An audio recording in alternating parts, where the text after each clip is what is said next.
Okay, grade 12s, welcome back to part 2 of the orientation program. Um, this screen is a little bit bigger because I started to do this on my desktop computer, which has a bit of a bigger screen. But hopefully it translates well to the video. So this video we will talk about the infection data, which is some numbers and data on the spread of COVID-19. Now, if you are someone like me, you hear all these things and it makes you very afraid, and the one thing that can calm you down is actually seeing the virus in numbers. So let's have a look at how this virus looks in numbers. So these are the hotspots or infected areas in by the 1st of June 2020. So it's today as the time of my recording this. There are 6 people where they are unknown where these people came from. There are 34,357 confirmed cases of coronavirus. The tests that have been conducted is 742,742. Oh goodness, I sound like Jacob Zuma. Let's just say it's 742,000. If you look at the amount of deaths, it's 705. And if you look at the amount of recoveries, you'll see that 17,291 people have recovered from the coronavirus. So, as we know, Western Cape is the hotspot of infections as well as deaths. But we are also one of the best in recoveries as well. So you'll see that if you look at the little thing on the side here, Western Cape has 525 deaths from coronavirus, but we also have 11,431 recoveries. So if you look at the amount of tests conducted, there's my favorite number. You'll see it. And then the amount of confirmed cases is 34,357. So these are the confirmed cases, and if you compare the amount of cases that are confirmed to the amount of tests that have been conducted, it's actually not as what's the word I'm looking for? Like, it's not like if you go and get a test, now you have coronavirus. No, more people are actually found negative than they are positive. 16,808 people have recovered from coronavirus as of 1 June 2020.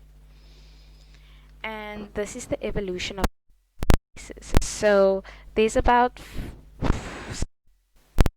people that are unconfirmed, are currently still either in ICU or still busy recovering or currently have coronavirus. They are basically active cases. If you look at deaths, you'll know that it's 705. And if you look at the recoveries, you'll see there's 16,000 recoveries. So to look at it in pictures, the deaths are actually a very, very small part of the entire system. We'll only be able to see a reflection once these unconfirmed people, they either will recover or they will die. But once they have recovered or died, then we'll get a clearer picture. But this is how the picture looks as of 1 June 2020. So what's going to happen on day 1 when you come back? So let's have a look at the curriculum recovery plan. Unfortunately, and to my severe unhappiness, there will be no changes to the grade 12 curriculum. You will have to write the full scale exams at the end of the year. So for my subject, that is 2 papers of 150 marks each.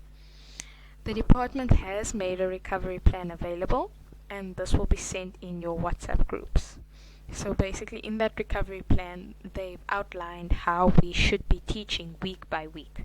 Unfortunately, because our time has been eaten away by this virus, we won't have as much time to go into as much detail. So it becomes increasingly important, especially for your year, to do a lot of work on your own and come to us with questions.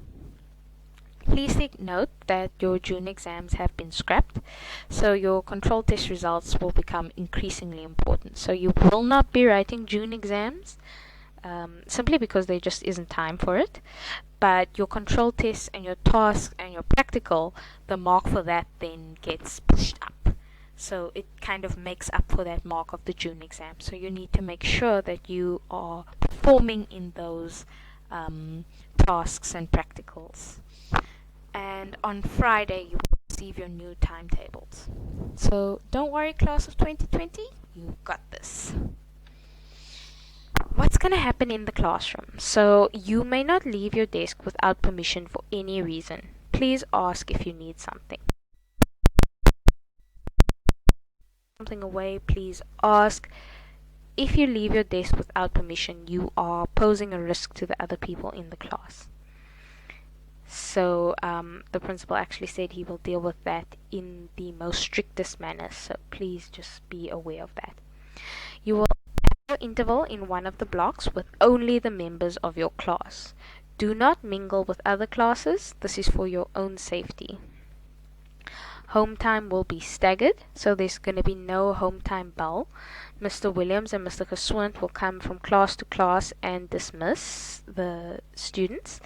But also going to happen is they're going to change up which classes go at which times every day, so it's not unfair that the same class always goes home early.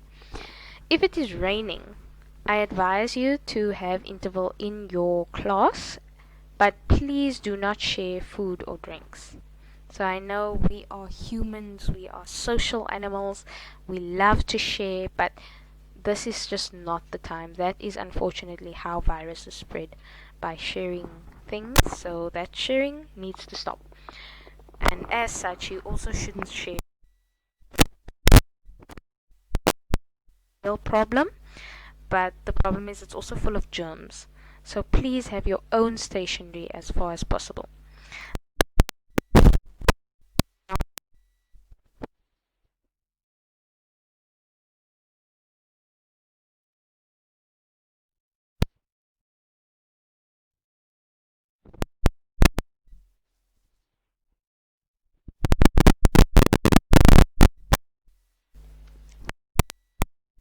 Guidelines state that classrooms must be properly ventilated. So unfortunately that means we need to keep the windows open, we need to keep the doors open. We want people to dress warmly, but please remember, wear your school uniform. So just be prepared for that. So I've included another picture that I thought was a little bit funny. Dad, I'm cold. Dad, go to the corner. It's 90 degrees. So next you've got the door handle should be cleaned with disinfectant as often as possible. So there will be people standing in the toilet that are constantly cleaning the toilets after each use. Please make sure that if you are going to the toilet, that whatever you are using, you are sanitizing, you are touching it with a tissue, you don't touch it with your hands, and do not touch anything unless it is clean. And just something that I added there as well, which you should know, you must wear a mask and or a face shield at all times. So I know it can get very uncomfortable. I had to wear a mask for 6 hours and I just could not breathe. So if you need to just pull the mask off a little bit just to breathe, just remember how to take it off. You have to take it off by the ears and just get a quick breath and then put it on again. But please don't take the mask off unless you are feeling like you absolutely have to, like you are starting to get headaches. I've heard of people having eye problems because of the face shields. So if you're going to do that, please do it alone, which is probably not the advice that I should be giving you, but I know how it feels. I had to wear a mask. I know how it feels. So you need to take a break now and then. But if you are going to take a break, do it when you are alone. Don't do it while other people are around you.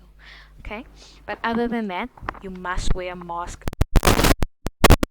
all time. Okay, so what are we going to do in terms of psychosocial support? I'm afraid, what do I do? So let's have a look at emotional support. You guys are really being brave to be here in the middle of a pandemic, but we understand your fear as well. So what are your options? So one of the common questions that was asked is, what if I have a comorbidity, asthma, lung problems, diabetes, etc.? The answer to that is you must submit evidence of this to Mr. van Schalkwyk. From then on, you will be permitted to work from home. Unfortunately, you will have to be at school for tests, exams, and tasks, but we will do our best to accommodate you. Next question. What if I am afraid to come to school? The answer, the school has put in the necessary precautions to keep you as safe as possible. I have noticed the social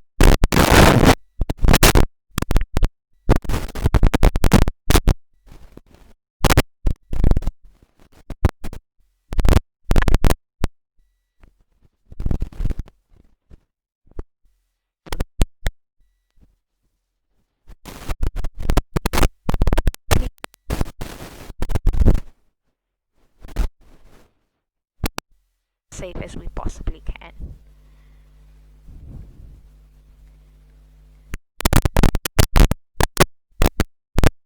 Homeschooling. We will provide you with any support you may need during this time in regards to booklets and school-based assessments, etc.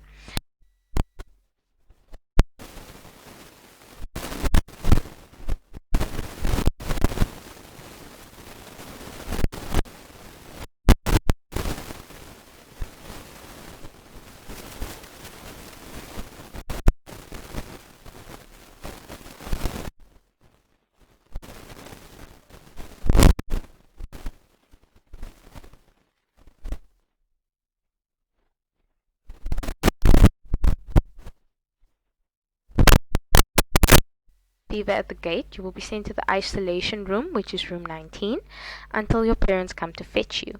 It becomes your responsibility to call the provincial coronavirus hotline to be screened and tested, 021 928 4102. You will have to remain absent until you get your results, but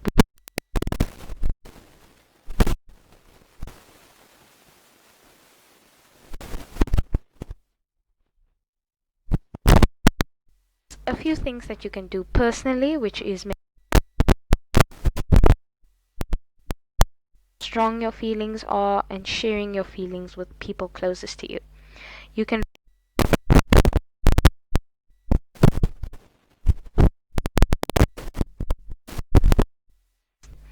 If you feel your classmate may be at risk of depression, please contact Ms. Sadi, who will put you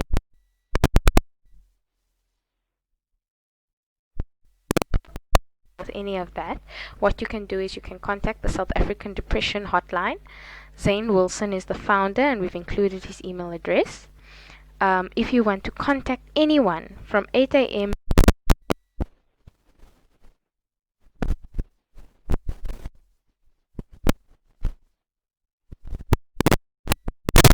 positive self-talk. Sometimes when we feel overwhelmed, we think about all the negative things that are happening, and when you do positive self-talk, you can make yourself feel better. So it will help you gain self-confidence, it will help you overcome fear and doubt, it will help you deal with your stress in a positive way, it will help you to be motivated, and it will improve your performance. So there's some scripted examples there. I'll just read the first one. I know with time and effort I can accomplish anything. And then there was an example created by a student. I am skilled in soccer. And then overcoming fear and doubt, everything will be okay. Everything will work out. I can do this. I can accomplish this. Alright, so is there anything else that concerns you? Something I didn't think of? Something I didn't answer? Ask me anything in the comment section below. So here's some self-care tips. Sorry, I'm going to really rush through them. Avoid too much negative media. It will raise your fear and anxiety. Maintain a healthy diet and a positive lifestyle. Keep thinking positive and stay hopeful. Take personal time to unwind after a stressful day. And together we can overcome this pandemic. Thank you. If you have any questions, my contact details is on the screen. Thank you very much, and I'll see you next time.